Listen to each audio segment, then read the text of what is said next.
warahmatullahi wabarakatuh.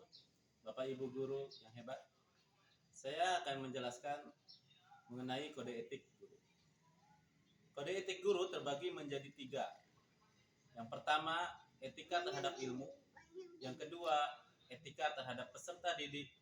Yang ketiga, etika terhadap profesi. Pertama, etika terhadap ilmu pengetahuan.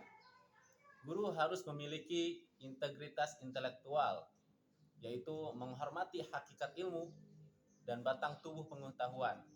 Hal ini mencakup metodologi subjek, yaitu bagaimana pengetahuan diperoleh, proses penyelidikan, pembuktian, pengujian kebenaran yang berbeda untuk setiap bidang pengetahuan, dan catatan subjek, yaitu catatan kumulatif praktik metodologi yang telah dilakukan.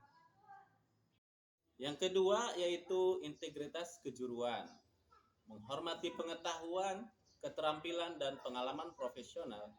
Hal ini mencakup tuntutan untuk tetap mengikuti perkembangan pengetahuan terkini, untuk memperluas wawasan dan repertoire keterampilan, serta memadupadankan agar menjadi efektif secara pedagogis, sejalan dengan keberagaman peserta didik dalam hal konteks dan latar belakang. Yang ketiga yaitu keberanian moral. Menunjukkan kemandirian pikiran dan tindakan. Hal ini mencakup kesediaan untuk mengajarkan materi pelajaran atau menggunakan metode yang tidak populer atau secara resmi tidak disukai. Secara integritas intelektual dan atau integritas kejuruan sangat dibutuhkan. Selanjutnya yaitu etika terhadap peserta didik, yaitu mendahulukan kepentingan orang lain atau altruisme, membedakan dan menghormati kepentingan orang yang diajar.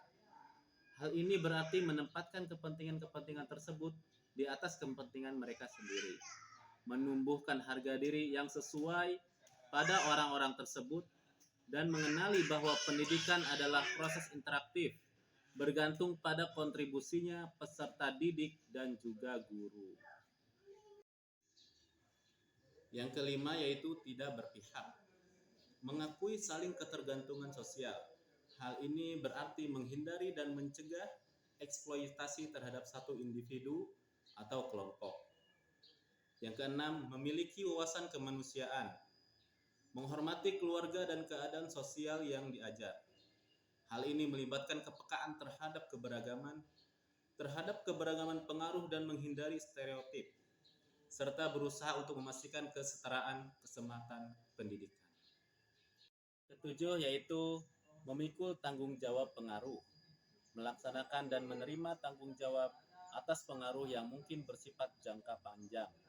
Hal ini berarti menyadari bahwa pengalaman di kelas akan membekas dalam ingatan anak-anak, sehingga guru perlu berhati-hati untuk meninggalkan jejak positif dalam kehidupan anak yang diajar.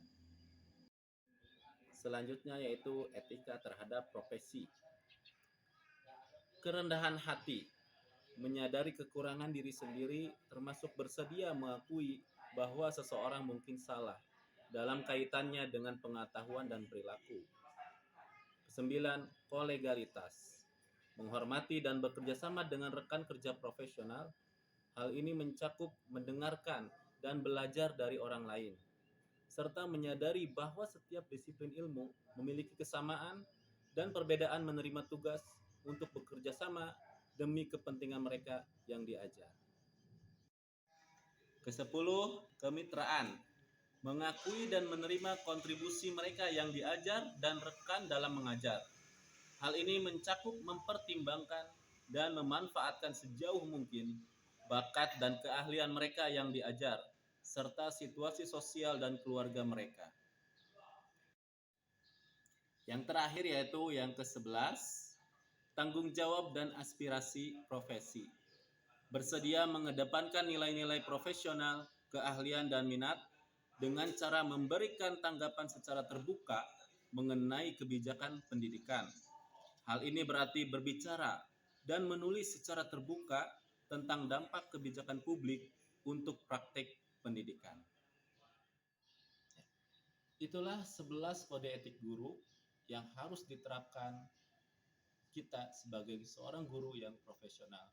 Semoga apa yang disampaikan bisa bermanfaat dan kita bisa mengimplementasikannya dalam proses pembelajaran.